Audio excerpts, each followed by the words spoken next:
Hello student, exam গ্র্যাভিটিতে তোমাদের প্রত্যেককে স্বাগত জানাই। আজ থেকে আমরা কেমিস্ট্রির সেকেন্ড চ্যাপ্টার স্টার্ট করছি, তার নাম হচ্ছে ক্লাসিফিকেশন অফ ম্যাটার। অলরেডি আমরা কেমিস্ট্রির একটা চ্যাপ্টার কমপ্লিট করে ফেলেছি, ম্যাটার বা পদার্থ চ্যাপ্টার।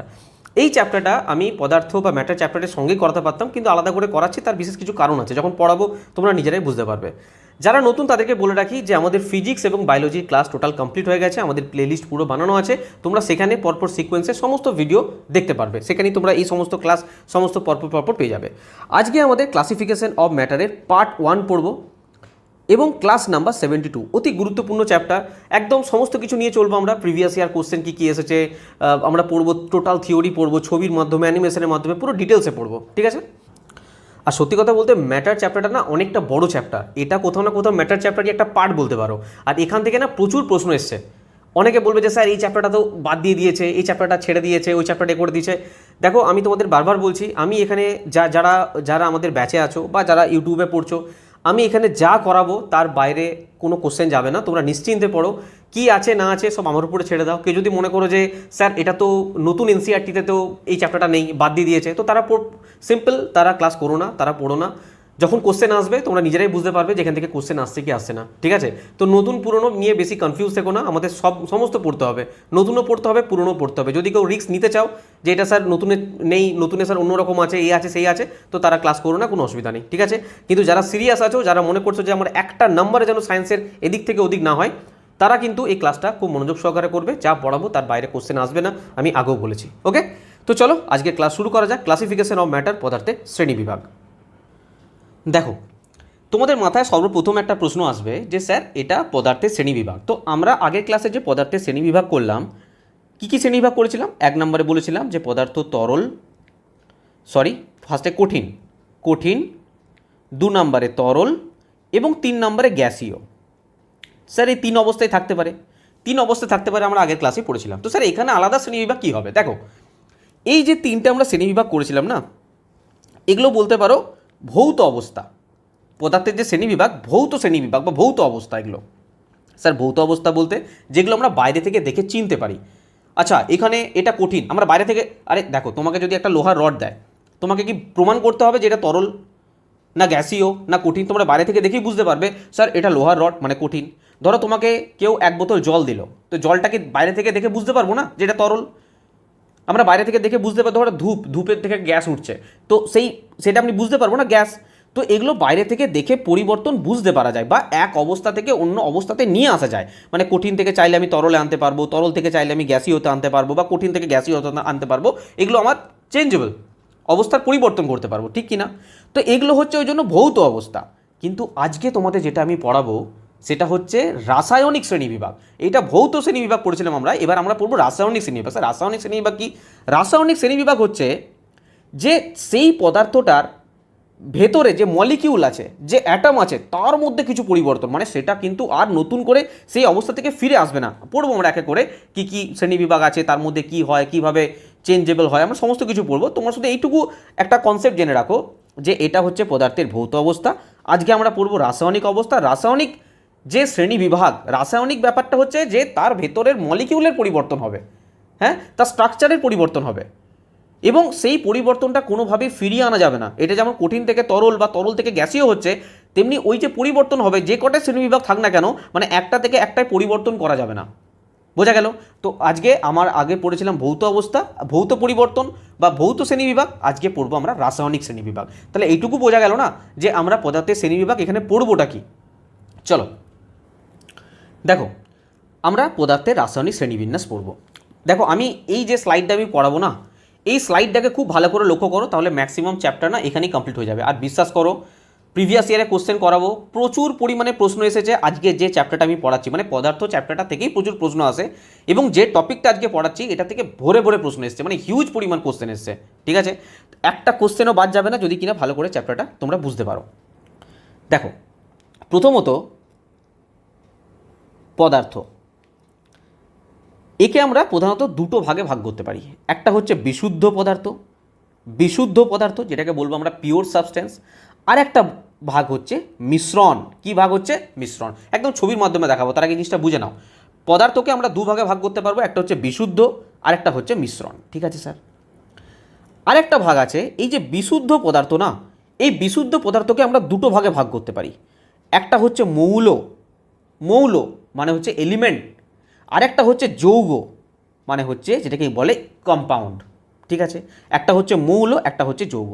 ঠিক সেই রকমই মিশ্রণের দুটো ভাগ আছে। একটা ভাগ হচ্ছে সমসত্ব মিশ্রণ, নাম টার্মগুলো যারা প্রথমবার পড়ছে নতুন লাগতে পারে, আমি সমস্ত কিছু বোঝাবো, এক একটা নিয়ে ডিটেলস আলোচনা করবো, কোনো চিন্তা নেই, মোটামুটি একটা ভিউ নাও। সমসত্ব মিশ্রণ, আর একটা হচ্ছে অসমসত্ব মিশ্রণ।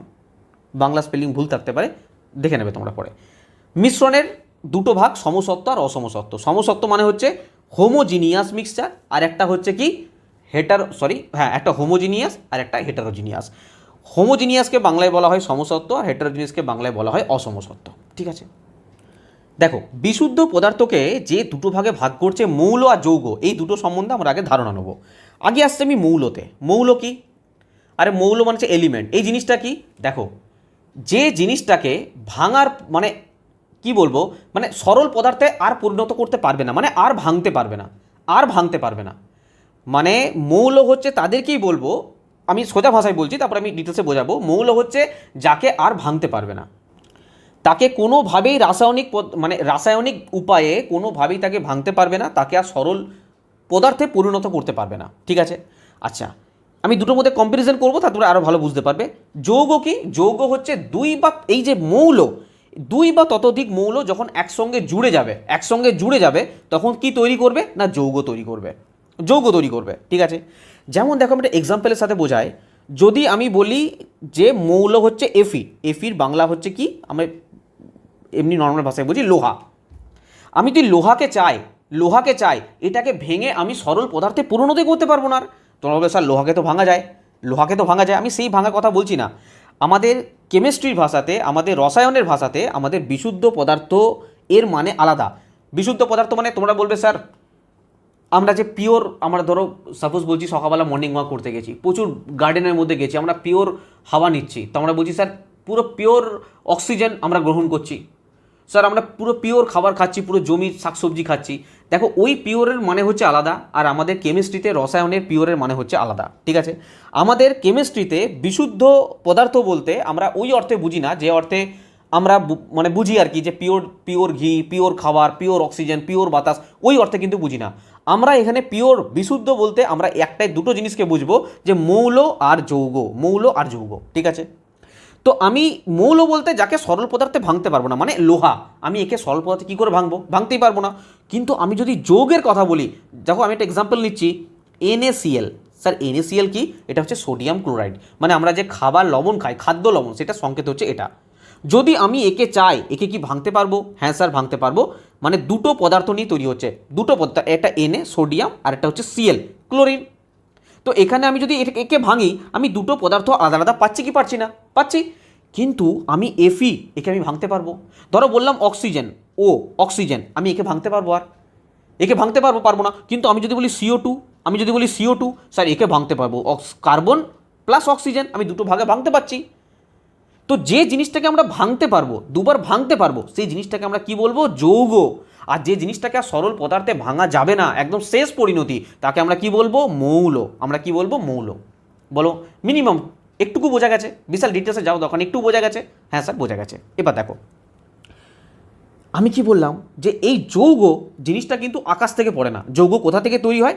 এই মৌল থেকেই যৌগ তৈরি হয়। স্যার কতগুলো মৌল নিয়ে যৌগ তৈরি হবে? হতে পারে দুটো, হতে পারে তিনটে, মানে দুই বা তার বেশি। আমার সিঙ্গেল একটা মৌল নিয়ে তো কখনো যৌগ তৈরি হবে না। কারণ একটা সিঙ্গেল যদি মৌল থাকে সেটাকে আমি মৌলই বলবো। কিন্তু এর সঙ্গে যদি আর একটা মৌল যুক্ত হয়, তখন আমি এই দুটো যখন একসঙ্গে যুক্ত হয়ে যাবে, সেইটাকে আমি কি বলবো? যৌগ। ঠিক আছে, কিন্তু এখানে একটা শর্ত আছে। কি শর্ত? সাপোজ ধরো আমি তোমাদের বললাম যে আমি নিলাম পাথর, আমি নিলাম জল, আমি এই দুটোকে না মিক্সচার করে দিলাম, এই দুটোকে মিশিয়ে দিলাম, এই দুটো সাবস্টেন্সকে মিশিয়ে দিলাম। তো আমি এদিকে কি যৌগ বলতে পারবো? এটা উত্তর দাও আগে। আমি এটাকে কি যৌগ বলতে পারবো, হ্যাঁ কি না? আরে বলতে পারবো না? পারবো না। এর কারণ হচ্ছে এখানে আর একটা শর্ত আছে যৌগ হতে গেলে, যে নির্দিষ্ট অনুপাতে মিশতে হবে। স্যার নির্দিষ্ট অনুপাত বলতে দেখো, আমি এই ধরো আমি হাইড্রোজেন নিলাম এবং অক্সিজেন নিলাম, আচ্ছা বাদ দাও, আমি জলের সংকেত কি জানি, H2O, H2O জলের সংকেত। স্যার আমি এটাকে যৌগ বলতে পারবো? অবশ্যই বলতে পারবো, কারণ প্রথম কথা হচ্ছে দুটো মৌল, দুটো এলিমেন্ট মিলে এটা তৈরি হয়েছে। হ্যাঁ স্যার, হাইড্রোজেন এবং অক্সিজেন এই দুটো এলিমেন্ট মিলে আমার তৈরি হয়েছে। আর সেকেন্ড কথা হচ্ছে নির্দিষ্ট অনুপাতে যুক্ত হয়েছে, মানে আমার 2 অণু হাইড্রোজেন এবং 1 অণু অক্সিজেন এই রেশিওই থাকতে হবে, 2:1 রেশিওই থাকতে হবে, তবে গিয়ে আমার জল তৈরি হবে, নাহলে হবে না। তার মানে যৌগ হতে গেলে প্রধান আরেকটা শর্ত আছে কি, নির্দিষ্ট অনুপাতে যুক্ত হতে হবে, নির্দিষ্ট অনুপাতে যুক্ত হতে হবে। বলো বোঝা গেল? নির্দিষ্ট অনুপাতে যুক্ত হতে হবে। আমি যা ইচ্ছা মিশিয়ে দিলাম একটা যৌগ তৈরি হয়ে গেল, সেটা কিন্তু কখনোই নয়, সেটা আলাদা জিনিস তৈরি হয়ে যাবে, আমরা পড়বো সেটা পড়বো আমরা, সেটা আলাদা জিনিস তৈরি হবে। কিন্তু আমার যৌগ হতে গেলে প্রথম শর্ত কি না, দুটো মৌল বা 3টে মৌল মিলে আমাকে একটা যৌগ তৈরি করতে হবে, প্রথম শর্ত। দ্বিতীয় শর্ত কি না, নির্দিষ্ট অনুপাতে যুক্ত হতে হবে। অনুপাত যদি নির্দিষ্ট না হয় তাহলে সেটাকে আমি যৌগ বলতে পারি না, ঠিক আছে? 3 নম্বর শর্ত কি না, রাসায়নিকভাবে যুক্ত হতে হবে। স্যার রাসায়নিকভাবে যুক্ত মানে দেখো বোঝো, ধরো আমি H2O কথা বললাম, এটা কি নিয়ে তৈরি হয়? স্যার হাইড্রোজেন এবং অক্সিজেন নিয়ে তৈরি হয়। এবার একটা কথা বলো, এই যে হাইড্রোজেন এটা কি? স্যার হাইড্রোজেন হচ্ছে একটা গ্যাস। স্যার অক্সিজেন কি? স্যার অক্সিজেন হচ্ছে একটা গ্যাস। কিন্তু কি পরিণত হলো, এই দুটো যখন মিলে গেল 2:1 অনুপাতে কি পরিণত হলো? স্যার জল পরিণত হলো। এবার তোমরা আমাকে বলো, এই হাইড্রোজেনের বা অক্সিজেনের কোনো গুণ কি আমাদের এই জলের মধ্যে আছে? না স্যার। এর প্রধান কারণ দেখো, অক্সিজেন এমন একটা গ্যাস যে কিনা আগুন জ্বালাতে সাহায্য করে, কিন্তু আমরা জল দিয়ে কি করি? আগুন নেভাই। তার মানে এই হাইড্রোজেন এবং অক্সিজেনের যে ধর্ম, হাইড্রোজেন এবং অক্সিজেনের যে ধর্ম, সেই ধর্ম আমার এই যৌগ হওয়ার পরে এর মধ্যে থাকবেই না, এর মধ্যে থাকবে না, সম্পূর্ণ নতুন একটা পদার্থ তৈরি হবে, সম্পূর্ণ নতুন। কারণ রাসায়নিকভাবে যুক্ত হচ্ছে, রাসায়নিকভাবে যুক্ত হচ্ছে মানে ভেতরের পুরো মলিকিউল সমস্ত কিছু স্ট্রাকচার চেঞ্জ হয়ে যাবে। এটা নয় যে ভৌত অবস্থা, যে কঠিন থেকে তরল হলো, আচ্ছা আবার চলো তরল থেকে কঠিন করে দিই আমি, এরকম করা যাবে না। হাইড্রোজেন অক্সিজেন 2:1 অনুপাতে যখন যুক্ত হয়ে যাবে তখন আমার জল তৈরি করবে, মানে জলের মধ্যে হাইড্রোজেন অক্সিজেন আছে কিন্তু এদের কোনো গুণই কিন্তু এর মধ্যে পাবে না। যেমন আরেকটা এক্সাম্পল দিয়ে বলি তোমাদের, NaCl, সোডিয়াম ক্লোরাইড, খাদ্য লবণ। দেখো সোডিয়ামে যদি টেস্ট নাও বা ক্লোরিনের যদি টেস্ট নাও, এই দুটো টেস্ট, এই দুটো মিলে তো খাদ্য লবণ তৈরি হয়েছে। এদের কি কোনো টেস্ট আমরা লবণের মধ্যে পাই না। তার মানে সোডিয়াম আর ক্লোরিন এই দুটো মিলে সম্পূর্ণ নতুন একটা যৌগ তৈরি করে, সম্পূর্ণ নতুন একটা পদার্থ তৈরি করেছে NaCl। মানে এদের ধর্ম কোনোভাবেই এর মধ্যে প্রকাশ পাবে না, কারণ রাসায়নিকভাবে যুক্ত হয়েছে, রাসায়নিকভাবে। এবং কি অনুপাতে যুক্ত হয়েছে? 1:1 অনুপাতে যুক্ত হয়েছে। বলো এটুকু বোঝা গেল? তার মানে স্যার আমি এখান থেকে এটুকু বুঝতে পারলাম, আমি একটা বেসিক ধারণা দিচ্ছি, তবে পরে জিনিসগুলো বুঝতে পারবে তোমরা। আমি এটুকু বুঝতে পারছি স্যার, মৌল হচ্ছে এমন জিনিস যাকে কিনা আর রাসায়নিকভাবে ভাঙা যাবে না, আর সরল পদার্থে পরিণত করা যাবে না, তাকে আমরা বলবো মৌল, আর ভাঙা সম্ভব নয়। আর যৌগ তাকেই বলবো যে এই মৌলগুলো 2 বা ততোধিক মৌল একসঙ্গে যুক্ত হয়ে এবং নির্দিষ্ট অনুপাতে যুক্ত হয়ে এবং রাসায়নিকভাবে যুক্ত হয়ে আমার কি তৈরি করছে না, যৌগ তৈরি করছে। বলো এইটুকু সিম্পল জিনিস বোঝা গেছে কি যায়নি? স্যার বোঝা গেছে। এবার আসছি, এটা গেল বিশুদ্ধ পদার্থ। এবার আসছি আমি মিশ্রণে। চলো এগুলো আমি মুছে দিচ্ছি, তারপর তোমাদের মিশ্রণের ব্যাপারটাও বোঝাচ্ছি। চলো আমি আরেকবার লিখে নিচ্ছি যে আমাদের কি বললাম, পদার্থকে আমরা দুভাগে ভাগ করলাম, একটা হচ্ছে বিশুদ্ধ আর একটা হচ্ছে মিশ্রণ। স্যার বিশুদ্ধর মধ্যে দুটো জিনিস আমরা বুঝে গেছি, একটা হচ্ছে মৌল এলিমেন্ট আর একটা হচ্ছে যৌগ কম্পাউন্ড, এই দুটো আমরা বুঝে গেছি। এবার আসছি মিশ্রণে দুটো জিনিস আছে বললাম, একটা হচ্ছে সমসত্ব আর একটা হচ্ছে অসমসত্ব। প্রথম কথা হচ্ছে আমরা মিশ্রণ কাকে বলবো, মিশ্রণ হচ্ছে, দেখো দুটো জিনিস গুলি ফেলবে না, যৌগ আর মিশ্রণ। আমি এইমাত্র বললাম যে দুটো মৌল, সাপোজ ধরো হাইড্রোজেন এবং অক্সিজেন, এই দুটো মিলে আমার কি তৈরি হচ্ছে? H2O, জল তৈরি হচ্ছে। তো দুটো মৌল মিলে আমার একটা যৌগ তৈরি করছে, কিন্তু আমি এখানে শর্ত কি বললাম যে এরা 2:1 অনুপাতে যুক্ত হবে জল হতে গেলে। এইরকমই যত যৌগ তৈরি আছে কিছু না কিছু একটা সঠিক অনুপাত আছে, সঠিক অনুপাতে যুক্ত হয়েছে। যেমন NaCl হতে গেলে 1:1 অনুপাতে যুক্ত হচ্ছে, তো অনুপাত আছে এবং রাসায়নিকভাবে যুক্ত হয়। মিশ্রণের ক্ষেত্রে ব্যাপারটা কিছুটা এক, কিন্তু যৌগ থেকে আলাদা। কেন? এখানেও কিন্তু 2 বা ততোধিক পদার্থের মিশ্রণের ফলেই দুই বা ততোধিক পদার্থকে যদি আমরা মিক্স করি তাহলে কিন্তু মিশ্রণ তৈরি হবে। কিন্তু স্যার এখানেও তো তাই বললে যে দুটো বা ততোধিক যদি মৌলকে আমরা যোগ করি তখন মিশ্রণ যৌগ তৈরি হবে, কিন্তু এখানে একটা নির্দিষ্ট অনুপাত দরকার ছিল। এখানে কোনো নির্দিষ্ট অনুপাতের প্রয়োজন নেই, এখানে কোনো নির্দিষ্ট অনুপাতের প্রয়োজন নেই। এবং আরেকটা জিনিস, এটা রাসায়নিকভাবে যুক্ত হচ্ছিল, রাসায়নিকভাবে, এখানে কোনো রাসায়নিকভাবে যুক্ত হওয়ার প্রয়োজন নেই। ঠিক আছে স্যার, কীরকম এক্সাম্পল দেখো, আমি কি করলাম, এক গ্লাস জল নিলাম, এক গ্লাস জল নিলাম, এই জলের মধ্যে না আমি কি করলাম না নুন ফেলে দিলাম, নুন মিশিয়ে দিলাম। ঠিক আছে, নুন মিশিয়ে দিলাম বা চিনি মিশিয়ে দিলাম। এটাকে আমি মিশ্রণ বলতে পারি? অবশ্যই বলতে পারি। কারণ কি, কারণ কি, এক তো দুই বা ততোধিক পদার্থের মিশ্রণ ঘটছে, মানে নুন আর জলকে আমি একসাথে মিশিয়ে দিচ্ছি। কিন্তু যখন আমি ধরো এই নুন আর জলটাকে আমি টেস্ট করব, তখন আমি নুনটার স্বাদ পাবো কি পাবো না? স্যার পাবো। তখন আমি জলের স্বাদ পাবো কি পাবো না? স্যার পাবো। কিন্তু আমার যখন এখানে নতুন পদার্থ তৈরি হচ্ছিল যৌগে, আমি হাইড্রোজেন বা অক্সিজেনের কি কোনো ধর্ম পেয়েছিলাম? না স্যার, পাইনি, কারণ রাসায়নিকভাবে যুক্ত হয়েছিল। কিন্তু এখানে তো রাসায়নিকভাবে যুক্ত হচ্ছে না, সেই জন্য আমি নোনতার স্বাদও পাচ্ছি, জলের স্বাদও পাচ্ছি। তার মানে বলতে হবে এটা একটা ভৌত মিশ্রণ, এটা একটা ভৌত ব্যাপার। ভৌত মিশ্রণ মানে কি, এগুলো কোনো রকমভাবে তাদের স্ট্রাকচারের মলিকিউলের কোনো পরিবর্তন করে দিচ্ছে না। আমি যদি চাই আমি এগুলোকে আলাদা করতে পারি, আমি চাইলে আলাদা করতে পারি। যেমন দেখো একটা এক্সাম্পল দিচ্ছি, ধরো আমার একটা গ্লাস আছে, গ্লাসের মধ্যে স্যার জল আছে, আমি কি করলাম স্যার, এর মধ্যে কাদা ফেলে দিলাম। এই কাদা আর জলের মিশ্রণ, এটা মিশ্রণ না মিশ্রণ নয়? হ্যাঁ স্যার, এটাও মিশ্রণ, এটাও একটা মিশ্রণ। কিন্তু আমি যদি চাই কাদা এবং জল এটাকে আলাদা করতে পারবো? হ্যাঁ স্যার, পারবো। কারণ এটা একটা ভৌত মিশ্রণ, এটা একটা ভৌত মিশ্রণ। এখানে কোনো রাসায়নিক ব্যাপার ঘটছে না, এবং এর জন্য কোনো অনুপাত প্রয়োজন নেই যে আচ্ছা নুন যদি ফেলতে হয় তোমাকে 10 গ্রামই ফেলতে হবে, আচ্ছা জল যদি নিতে হয় 1 লিটারই নিতে হবে, এরকম কিছু বাধ্যতামূলক আছে কি? না স্যার, কোনো বাধ্যতামূলক নেই। কাদা যদি ফেলতে হয় এত কেজি কাদা ফেলতে হবে, জল যদি নিতে হয় এত লিটার নিতে হবে, কোনো অনুপাত আছে? না স্যার, কোনো অনুপাত নেই। তাহলে যৌগ আর মিশ্রণের মধ্যে পার্থক্য বোঝা গেছে কি যায়নি? দেখো আমাদের পরীক্ষাতে না কোশ্চেন আসবে না, লিখতে দেবে না, সংজ্ঞা লিখতে দেবে না, আমাদের কনসেপ্ট জানতে হবে, এবং কনসেপ্ট থেকে আমরা কোশ্চেন করতে পারবো। আমি যে কোশ্চেনগুলো তোমাদের এখানে করাচ্ছি, যদি তার বাইরেও প্রশ্ন আসে, যদি কনসেপ্ট তোমরা ঠিকঠাক শেখো, তোমরা এমনি করতে পারবে, আমারও প্রয়োজন হবে না তোমাদের। ঠিক আছে, তো মিশ্রণ আর যৌগের মধ্যে পার্থক্য বোঝা গেল। এক তো অনুপাতের কোনো ব্যাপার নেই, দুই রাসায়নিকভাবে যুক্ত হওয়ার কোনো ব্যাপার নেই, 3 নম্বর রাসায়নিকভাবে যদি যুক্ত না হয় তাহলে তাদের ধর্ম অবশ্যই বোঝাই থাকবে। যখন আমি নুন আর জল মিশিয়ে দিচ্ছি তখন নুনেরও ধর্ম বোঝাই আছে, জলেরও ধর্ম বোঝাই আছে। কিন্তু যৌগের ক্ষেত্রে এখানে কিন্তু হাইড্রোজেনের ধর্মও বোঝাই নেই, অক্সিজেনের ধর্মও বোঝাই নেই, কারণ রাসায়নিকভাবে যুক্ত হয়েছে। বোঝা গেছে? ওকে স্যার, এবার আসছি আমি মিশ্রণ জিনিসটা বুঝতে পারলাম কী জিনিস। এবার আসছি সমসত্ব আর অসমসত্ব। সমসত্ব মিশ্রণ কি? দেখো আমি এখানে একটু মোটা বোঝাচ্ছি, ঠিক আছে? আর অ্যাকচুয়ালি আমরা পড়বো তো ভেতরে অনেক কিছু পড়বো। দেখো সমসত্ব মিশ্রণ হচ্ছে, আমরা তাকেই বলবো, ধরো আমি 1 গ্লাস জল নিলাম, ঠিক আছে স্যার, 1 গ্লাস জল নিলাম, এবং তার মধ্যে আমি কি মেশালাম না চিনি মেশালাম। আমরা যদি চিনি মেশানোর পর একটা চামচ দিয়ে নাড়তে থাকি কন্টিনিউ, আমরা চিনিগুলোকে এখানে আর ভিজিবল হবে, দেখতে পাবো? আর আরে জল আর চিনির যে মিশ্রণ হয়ে যাবে তাকে চিনিগুলোকে দেখতে পাবো না দেখতে আর, কারণ এটা অ্যাকচুয়ালি প্রকৃত দ্রবণ। তো এইটাকে বলবো আমরা সমসত্ব মিশ্রণ, এটাকে বলা হয় প্রকৃত দ্রবণ। কিন্তু আমি যদি এই যে এক্সাম্পলটা নিয়েছি, আমি যদি ধরো জলের মধ্যে কাদা মিশিয়ে দিই এবং জলটাকে আমি কিছুক্ষণ ধরো রেখে দিলাম, তখন কি দেখবো, ধীরে ধীরে ধীরে ধীরে কাদাটা না এই জলের নিচে থিতিয়ে পড়েছে। তার মানে কি এখানে ঠিকঠাক মিক্সড হয়নি। কেন মিক্সড হয়নি, কিসের জন্য মিক্সড হয়নি, কণার আকার কী আছে না আছে আমরা পড়বো পরে। কিন্তু এটুকু বুঝতে পারছো যে কাদা যদি আমি ফেলে দিই, বা এর মধ্যে চকের গুঁড়ো ফেলে দিই, বা এর মধ্যে যদি বালি ফেলে দিই, কী হবে, কিছুক্ষণ পরে নিচে থিতিয়ে পড়বে।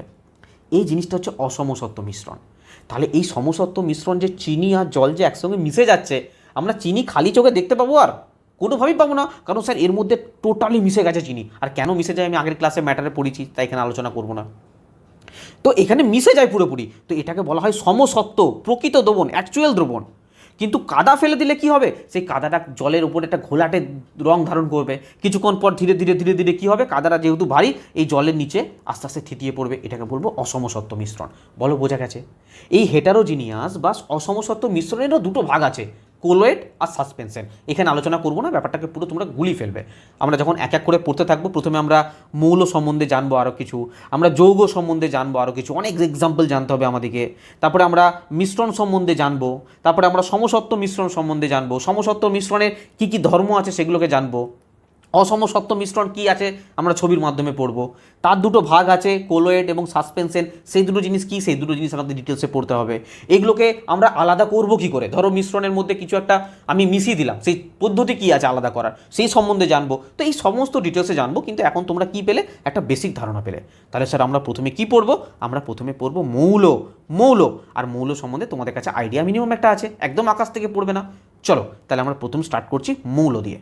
চলো প্রথমত একটা ছবির মাধ্যমে পার্থক্যটা একটু দেখো, মানে ডিফারেন্সটা ইয়েটা দেখো আর কি কীরকম ভাগ আছে। প্রথমে হচ্ছে ম্যাটার বা পদার্থ, ঠিক আছে, পদার্থ। একে আমরা ভাগ করলাম কী কী ভাগে ভাগ করলাম, একটা হচ্ছে পিওর সাবস্টেন্স মানে হচ্ছে বিশুদ্ধ পদার্থ, বিশুদ্ধ। আর একটা হচ্ছে মিক্সচার, যেটাকে বলা হয় মিশ্রণ, মিশ্রণ, ঠিক আছে। পিওর সাবস্টেন্সকে দুটো ভাগে ভাগ করছি, একটা হচ্ছে এলিমেন্ট, এটাকে বলা হয় কি যৌগ। আর একটা বলে কম্পাউন্ড, সরি এলিমেন্ট, এটা হচ্ছে মৌল। আর কম্পাউন্ড এটাকে বলা হয় যৌগ। মিক্সচারকে দুটো ভাগে ভাগ করেছি, একটা হচ্ছে হোমোজিনিয়াস যেটাকে বলে সমসত্ব, আর হেটেরোজিনিয়াস যেটাকে বলা হয় অসমসত্ব। এই হেটেরোজিনিয়াসের দুটো ভাগ আমরা পড়ব, কোলয়েড এবং সাসপেনশন, ঠিক আছে। চলো এবার বলবে স্যার বাংলা ভাষা দেখিয়ে দিলে আরও ভালো হতো। তো তোমাদের ইনস্টিটিউটে বাংলা আছে, আমি বাংলা ভাষায় তোমাদের ছকটা আরেকবার দেখিয়ে দিই। চলো দেখো, পদার্থ কঠিন তরল গ্যাস, এটা তার কি পদার্থ বললাম, এটা ভৌত অবস্থা। একে দুটো ভাগে আমরা ভাগ করছি, একটা হচ্ছে বিশুদ্ধ পদার্থ আর একটা হচ্ছে মিশ্রণ বা নির্দিষ্ট সংযুক্তি নেই মিশ্রণ, ঠিক আছে। বিশুদ্ধ পদার্থকে দুটো ভাগে ভাগ করছি, একটা হচ্ছে মৌল, একটা হচ্ছে যৌগ। মৌল কি লিখেছে আমরা এসব আর পড়বো না, আমরা ডাইরেক্ট যখন পড়বো তখন আমরা বুঝবো। সিম্পল এখানে জেনে নাও আরেকবার, ভেঙে সরলতর পদার্থে পরিণত করা যায় না। উদাহরণ হিসাবে তোমরা তামা মানতে পারো, অক্সিজেন, লোহা, হাইড্রোজেন, পারদ ইত্যাদি। আর যৌগ হচ্ছে নির্দিষ্ট সংযুক্তি বর্তমান রাসায়নিকভাবে বা তড়িৎ রাসায়নিক বিক্রিয়ার মাধ্যমে মৌল বিভক্ত করা যায়, মৌল বিভক্ত করা যায়। আচ্ছা এইটাও বিভক্ত করা যায়, আমি বললাম না যে আলাদা করা যায় না বা কিছু করা যায় না, আলাদা করা যায়, বাদ দাও এসব মাথায় নিলে বেশি হয়ে যাবে। উদাহরণ মনে রাখো, জল, মিথেন, চিনি, লবণ ইত্যাদি। আর মিশ্রণের দুটো ভাগ হচ্ছে সমসত্ব আর অসমসত্ব। সমসত্ব মিশ্রণ যেমন চিনির জলীয় দ্রবণ, লবণের জলীয় দ্রবণ, কার্বন ডাই সালফাইডের সালফারের দ্রবণ, অ্যালকোহলের জলের দ্রবণ, মানে কি এগুলো মিশে যাওয়ার পর আমরা খালি চোখে পার্থক্য করতে পারবো না কোনটা কি। ভিন্ন অসমসত্ব কি, এটা ভিন্ন সংযুক্তি, মানে বালি এবং লবণের মিশ্রণ, চিনি ও লবণের মিশ্রণ, তেল ও জলের মিশ্রণ, এগুলো সবই হচ্ছে অসমসত্ব মিশ্রণের এক্সাম্পল, ঠিক আছে। চলো নেক্সট দেখো, দেখো পদার্থের রাসায়নিক শ্রেণীবিন্যাস। আমরা এই জিনিসগুলো পড়লাম যে রাসায়নিক দৃষ্টিকোণ থেকে পদার্থকে বিশুদ্ধ পদার্থ এবং মিশ্রণ দুভাগে ভাগ করা যায়। বিশুদ্ধ পদার্থ সব লেখা আছে, দেখে নেবে তোমরা। এক ধরনের কণা নিয়ে গঠিত, এতে রাসায়নিক গঠনের নির্দিষ্ট সুনির্দিষ্ট মৌল বা এলিমেন্ট। মৌলিক পদার্থ যা সাধারণ রাসায়নিক উপায় ভেঙে অন্য কোনো সরল পদার্থে পরিণত করতে পারবো না, যেমন লোহা, সোনা, তামা, অক্সিজেন এইসব। আর যৌগ কি, দুই বা ততোধিক মৌল যখন নির্দিষ্ট অনুপাতে রাসায়নিকভাবে যুক্ত হয়ে নতুন পদার্থ তৈরি করে, যেমন জল, সোডিয়াম ক্লোরাইড বা সাধারণ লবণ, ঠিক আছে। চলো নেক্সট দেখো, নেক্সট দেখো মিশ্রণ। মিশ্রণ সম্বন্ধে আমরা কি পড়লাম, মিশ্রণ সম্বন্ধে পড়লাম যে এগুলো দুই বা ততোধিক পদার্থের এমন একটা ভৌত মিশ্রণ যেখানে প্রতিটি উপাদান তাদের নিজস্ব রাসায়নিক বৈশিষ্ট্য বজায় রাখে। দুভাগে ভাগ করা যায়, একটা সমসত্ব মিশ্রণ আর একটা হচ্ছে অসমসত্ব মিশ্রণ, ঠিক আছে। চলো আচ্ছা, ইংলিশ টার্মগুলো কিন্তু জেনে রাখবে, বাংলা পড়ছো মানে বাংলায় পড়বে এরকম ব্যাপার নয়, হতে পারে যে এরকম দিয়ে দিল হোমোজিনিয়াস, হোমোজিনিয়াস এভাবে দিয়ে দিল, সেক্ষেত্রে কিন্তু প্রবলেম পড়ে যাবে, ঠিক আছে। তো বাংলা ইংরাজি দুটো দিচ্ছি, তার কারণ আছে, রেল কুচবি করতে পারে তোমাদের সাথে। দেখো নেক্সট হচ্ছে আমরা প্রথমে পড়ব মৌল নিয়ে। সর্বপ্রথম হচ্ছে আমাদের জানতে হবে যে এই প্রকৃতিতে মৌল কত আছে। আমরা জানতে গেলে কি ফলো করব, স্যার পিরিয়ডিক টেবিল ফলো করব। কি ফলো করব, পিরিয়ডিক টেবিল। এবার স্যার পিরিয়ডিক টেবিল তোমাদের সিলেবাসে নেই, আরে সিলেবাসে নেই, কিন্তু পিরিয়ডিক টেবিল ছাড়া কেমিস্ট্রি পসিবল নয়। তোমরা যে কোনো জায়গাতে যাবে, যে কোনো জিনিস পড়বে, তোমরা একটা জায়গায় একটা জিনিসকেই খুঁজে পাবে, সেটা হচ্ছে পিরিয়ডিক টেবিল। তো এটা সম্বন্ধে আমাদের মানে এর সম্বন্ধে কোশ্চেন না আসুক, কারণ এটা না জানলে আমরা বাকি কিছু করতে পারবো না। প্রথম কথা যদি আমি তোমাদের প্রশ্ন করি যে এই পুরো প্রকৃতিতে কতগুলো টোটাল মৌল আছে, তোমরা কি বলবে, 118টা মৌল আছে। টোটাল কটা মৌল আছে, 118টা মৌল আছে, ঠিক আছে। সেকেন্ড প্রশ্ন হচ্ছে যদি বলা হয় যে এই যে মৌলিক শব্দটি, মৌলিক শব্দটি সর্বপ্রথম কে ব্যবহার করেছিলেন, মনে রাখবে বিজ্ঞানী রবার্ট বয়েল, 1661 খ্রিস্টাব্দে। বিজ্ঞানী রবার্ট বয়েল, ঠিক আছে, লেখা আছে সব, টেনশন নেই। 1661 খ্রিস্টাব্দে তিনি এই শব্দটি প্রথম ব্যবহার করেছিলেন, ঠিক আছে। যদি বলে যে মৌলের সংজ্ঞা প্রদান কে করেছিলেন, দেখো দুটো জিনিস কিন্তু আলাদা। তখনকার দিনে ফেসবুক ইনস্টাগ্রাম ছিল না, যে কোনো কিছু একটা আবিষ্কার করলে সেটাকে ধরো ফেসবুকের মাধ্যমে জানিয়ে দিলে যে আমি আবিষ্কার করেছি, একটা কোথাও ঘুরতে গেলে একটা পোস্ট করে দিলে, এরকম ব্যাপার ছিল না তখনকার দিনে। তো রবার্ট বয়েল কী করেছিলেন, মৌলিক শব্দটি ব্যবহার করেছিলেন, কিন্তু অ্যাকচুয়ালি মৌলের সংজ্ঞা প্রদান কে করেছিলেন যদি বলে, সেটা কিন্তু রবার্ট বয়েল নয়, সেটা তার নাম হচ্ছে ফরাসি রসায়নবিদ অ্যান্টনি লরেন্ট ল্যাভোসিয়ার। ঠিক আছে, অ্যান্টনি লরেন্ট ল্যাভোসিয়ার ইনি করেছিলেন 1743 to 94। মানে বুঝতে পারছো কখন 1661 সাল, তারপরে কত বছর কেটে গেছে, তারপরে ইনি এই মানে পরীক্ষার মাধ্যমে তিনি মৌলের সংজ্ঞা প্রদান করেছিলেন। ঠিক আছে, এবং তিনি বলেছিলেন যে মৌল হচ্ছে পদার্থের মূল রূপ, যাকে রাসায়নিক বিক্রিয়ার সাহায্যে সরলতর পদার্থে আর বিয়োজিত করা যায় না। ঠিক আছে, আমরা কত মৌল এখানে দেখতে পাচ্ছ হাইড্রোজেন আছে, লিথিয়াম আছে, সোডিয়াম আছে, পটাশিয়াম আছে, মানে সমস্ত এখানে যা কিছু দেখছো সবই হচ্ছে আমাদের মৌল। কারণ এখানে কোনো কিছু মানে তুমি একটা এলিমেন্টকেও মানে একটা কিছু দেখাতে পারবে না যেটা দুটো এলিমেন্ট মিলে তৈরি হয়েছে। হ্যাঁ, যত এখানে নাম দেখতে পাচ্ছ সমস্ত হচ্ছে আমাদের কি বলবো এলিমেন্ট, সমস্ত এলিমেন্ট। যদি বলে যে পিরিয়ডিক টেবিলে পর্যায় সারণীতে আমরা যে 118টা মৌল 118টা যে জিনিস দেখতে পাই সেগুলো মনে রাখবে সবই হচ্ছে এলিমেন্ট, এখানে কোনো যোগ নেই। এই এলিমেন্ট মিলে দুটো এলিমেন্ট মিলে বা তিনটে এলিমেন্ট মিলে একটা যৌগ তৈরি করে, সেটা পরের ব্যাপার, কিন্তু পিরিয়ডিক টেবিলে আমাদের যা আছে সব কিছু হচ্ছে এলিমেন্ট। ঠিক আছে স্যার, এবার এখানে না তোমাদের এনসিইআরটিতে কিছু কোশ্চেন আছে। এনসিইআরটি কোশ্চেনের আগে আমি তোমাদের কয়েকটা ইনফরমেশন দিয়ে দিই। যেমন হচ্ছে দেখো, প্রথম কথা হচ্ছে 118টা মৌল আছে, ঠিক আছে, কিন্তু এখানে ভাববে না যে সবগুলোই প্রাকৃতিকভাবে তৈরি। হ্যাঁ, আমরা মৌল কোথায় পাই? প্রকৃতিতে পাই। তো ভাববে না যে 118টা প্রকৃতিতে পেয়েছি, তা কিন্তু নয়। এর মধ্যে মনে রাখবে অনলি 92টা মৌল এমন আছে যেটা কিনা প্রকৃতিতে আমরা মুক্ত অবস্থায় পেয়েছি, প্রকৃতিতে পেয়েছি। ঠিক আছে স্যার, বাকিগুলো কি হয়েছে? বাকিগুলো 26টা মৌল পরীক্ষাগারে তৈরি করা হয়েছে, ল্যাবরেটরিতে তৈরি করা হয়েছে। দেখো এই দুটোকে যোগ করে কত হয়, দেখো 118টা টোটাল হয়। তাই মনে রাখবেন 92টা মৌল এমন যে প্রকৃতিতে পাওয়া যায়, আর এই 26টা মৌল এমন যেটা কিনা ল্যাবরেটরিতে বিজ্ঞানীরা তৈরি করেছে। ঠিক আছে, এই পুরো পিরিয়ডিক টেবিলের মধ্যে না যত এলিমেন্ট দেখছি, এই এলিমেন্টগুলোকে না তাদের ধর্মের উপরে বিচার করে, তাদের রাসায়নিক ধর্মের উপরে বিচার করে মেনলি 3টে ভাগে ভাগ করা হয়। কী ভাগে ভাগ করা হয়? একটা ধাতু, একটা অধাতু আর একটা ধাতুকল্প। পড়বো আমরা প্রত্যেকটা জিনিসকে। একটা হচ্ছে ধাতু, একটা হচ্ছে অধাতু, একটা হচ্ছে ধাতুকল্প। এই 3 ভাগে এই পুরো 118টা মৌলকে না ভাগ করা হয়েছে। ঠিক আছে, কিছু কিছু মৌল আছে তাদের একরকম বৈশিষ্ট্য, তাদের একরকম ধর্ম।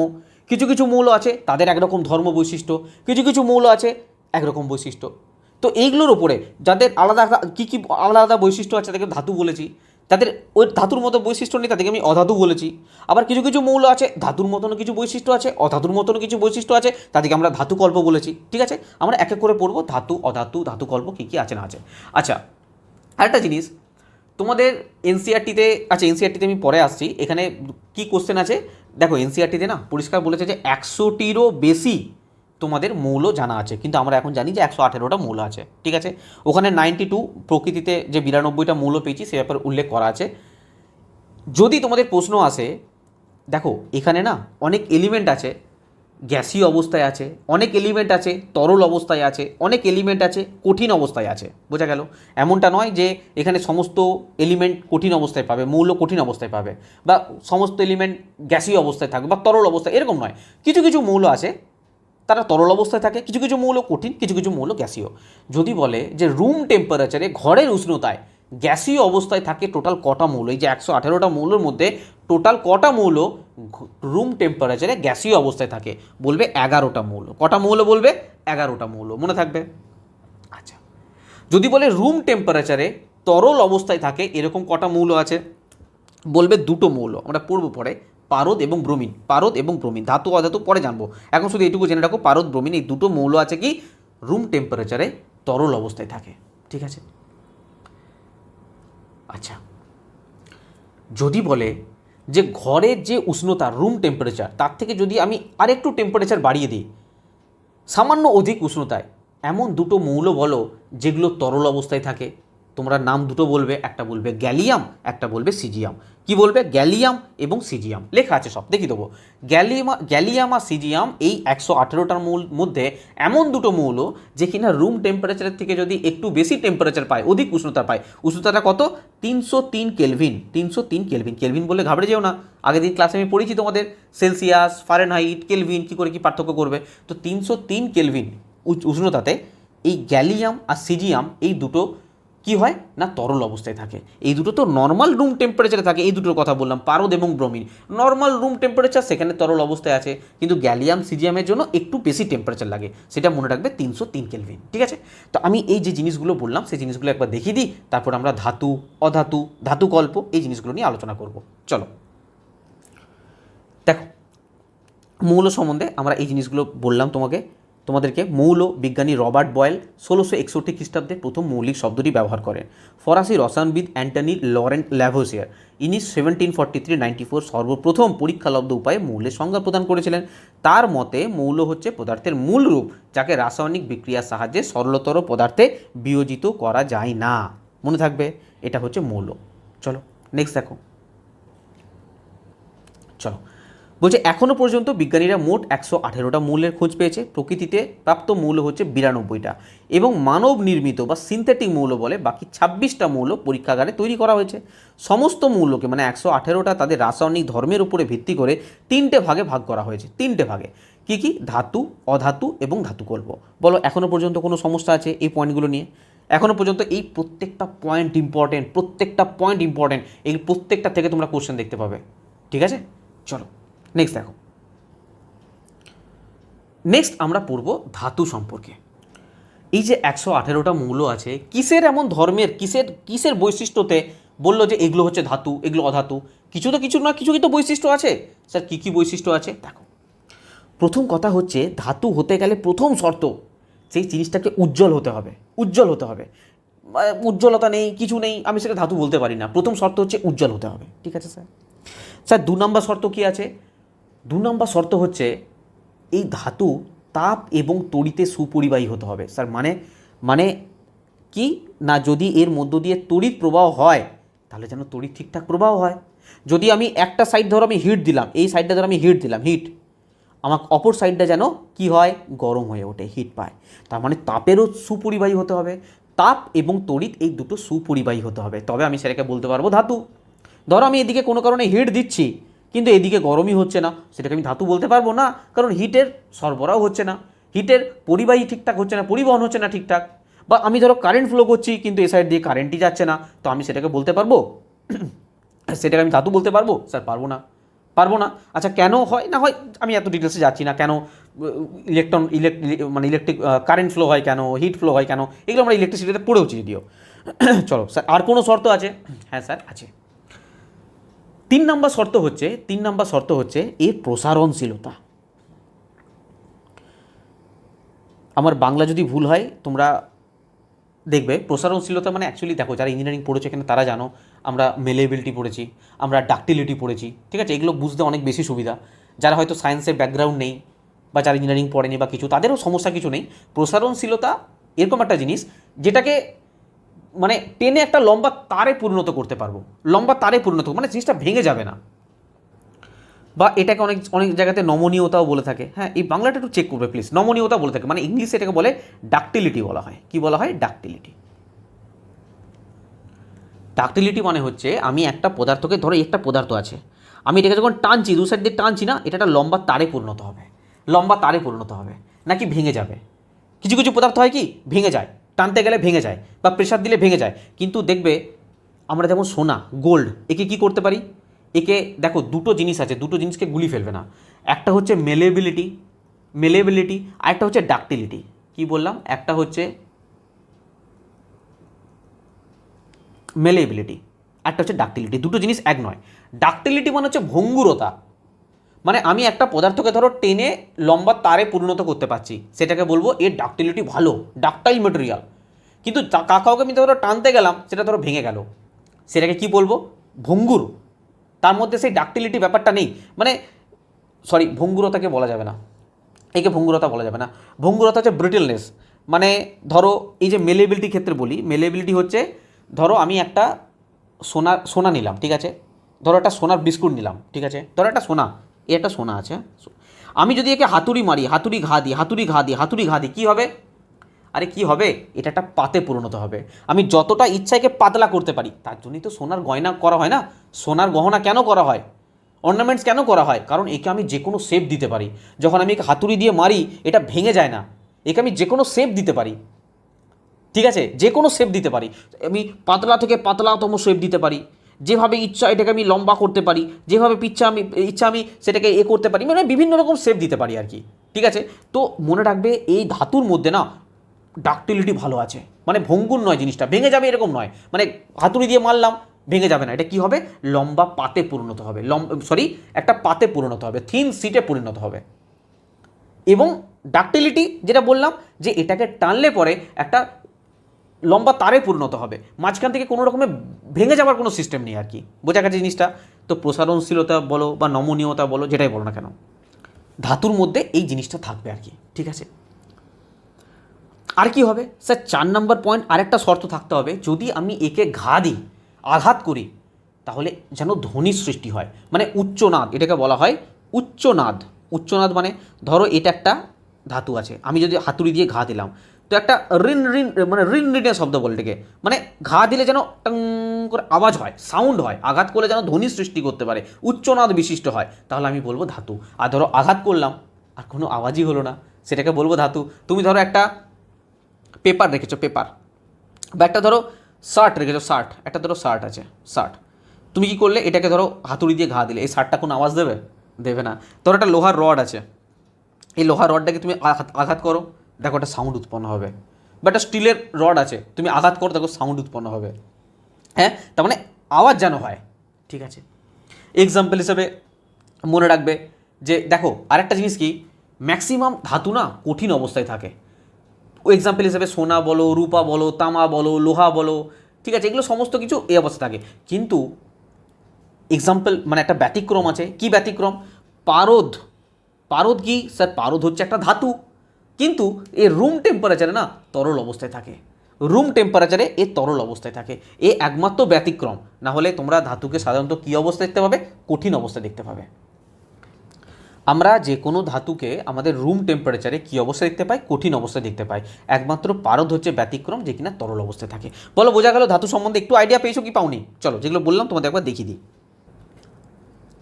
দেখো এখানে পরিষ্কার লেখা আছে যে স্যার ধাতুর উজ্জ্বলতা থাকবে, ধাতু রূপালী ধূসর বা সোনালী হলুদ বর্ণের হবে, ধাতু তাপ ও তড়িতে সুপরিবাহী হবে, ধাতুর প্রসারণশীল মানে টেনে লম্বা তারে পরিণত করতে পারবো, ধাতু নমনীয় মানে হাতুড়ি দিয়ে আঘাত করে তাকে পাতলা পাতে পরিণত করতে পারবো, ঠিক আছে।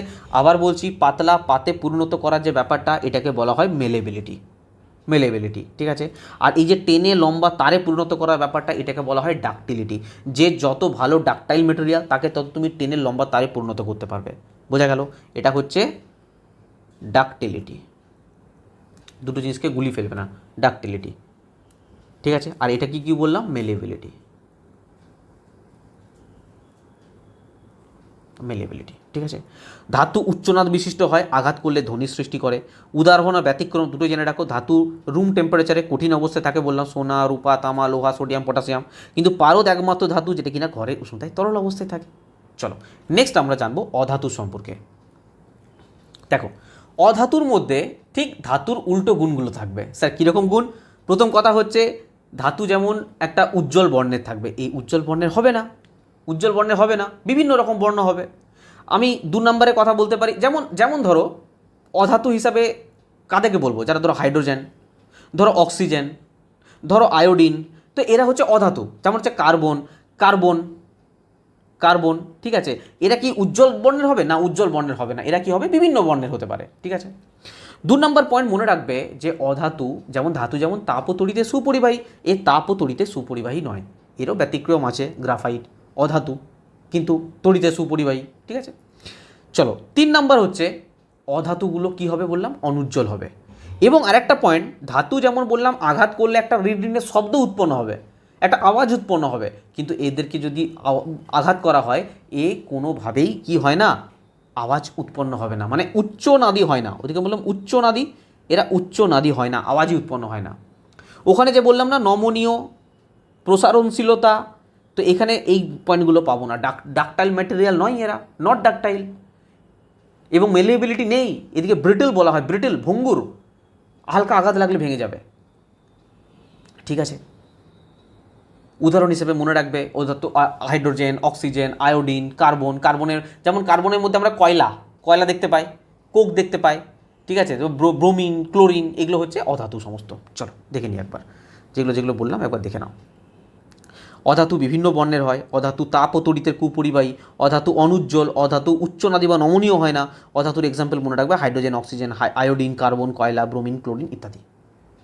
চলো নেক্সট দেখো। নেক্সট হচ্ছে ধাতুকল্প। ধাতুকল্প কাদেরকে বলবো? যাদের মধ্যে কিছুটা ধাতুর গুণও থাকবে, কিছুটা অধাতুর গুণও থাকবে, মানে মাঝামাঝি ধর্ম বর্তমান, তাদেরকে ধাতুকল্প বলবো। দেখো, কিছু কিছু মৌলের মধ্যে ধাতু এবং অধাতুর মাঝামাঝি ধর্ম বর্তমান, তাদেরকে আমরা ধাতুকল্প বলি। যেমন বোরন, সিলিকন, জার্মেনিয়াম, এদিকে হচ্ছে এগুলো ধাতুকল্পর এক্সাম্পল মনে রাখবে। ঠিক আছে, চলো আরেকটা এক্সাম্পল লিখে নিতে পারো, আর্সেনিক,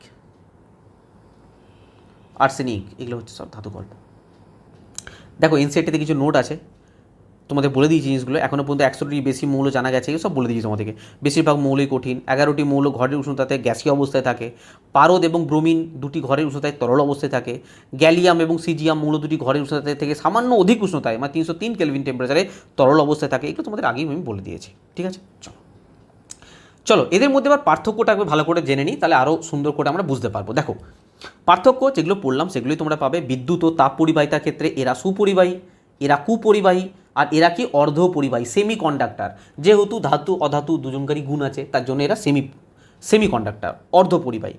ঘাত সহতা নমনীয়তা থেকে এরা পিটিএ পাতলা পাতে পরিণত করা যায়। এই যে বললাম ডাকটাইল ম্যাটেরিয়াল, ডাকটিলিটি ভালো, ডাকটাইল ম্যাটেরিয়াল এবং মেলেবিলিটি ভালো। আর এরা কি ভঙ্গুর, ব্রিটেল, হাতুড়ি দিয়ে মারলে এরা কী হয়ে যাবে, গুঁড়ো হয়ে যাবে। এগুলি নির্দিষ্ট কোনো ধাতু বা ঘাত সহতা বা নমনীয়তে মেলেবিলিটি, ডাকটিলিটি নির্দিষ্টভাবে কোনো থাকে না ধাতুকল্পের জন্য। কারণ কি, এর মধ্যে ধাতু এবং অধাতু দুজনকারই গুণই বর্তমান। উজ্জ্বলতা, এদের নিজস্ব উজ্জ্বল চকচকে ভাব থাকে একটা, কিন্তু এরা অনুজ্জ্বল।